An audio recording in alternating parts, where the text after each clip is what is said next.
Nakal amaromda ngasigi Mei Chakpa thoudok aduda Prism Higher Secondary School gi Oina Amang-Ata amata Yaokhide Hayengdagi Mahousagum adumak class Tougani haina school asigi Vice Principal Khongbantabam William na phongdorakli thoudok aduga mari lainana paumi singa unaba amada William na hai ngasi ayuk thokiba laibak thiba thoudok aduda school asigi Oina Amang-Ata amata thokide short circuit dagi hawrakiba Mei Chakpa gi thoudok ado school asigi saruktagi natte miyamna Prism Higher Secondary School Mei Chakle hainariba adu aranba wafamne masida mahairui singe parent amade guardian singna mipaiba pokpigano Mei Chakpa aduda school asigi soktaba maramna Mahousagum class Tougani haina William na makha tarakhi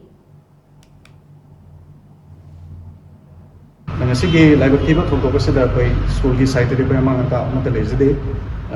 Mahousagum koi normal class adu makha sathasakani tabudu ngasi gi thokiba thoudok asi school gi site gi de koi short circuit ki problem amata lejade koi tongan ba to source tagi short circuit follow kodana maram marakanda ngasi gi problem se thokimani mayamna unabada koi Prism Higher Secondary School asi Mei Chakpa habigi tongan ba wrong concept sakibadu apai de horok bana sade koi problem da leise de duna nungsiraba parents singda guardian singda koi school gi side dagi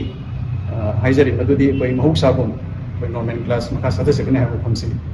parents sing side koi problem da thamse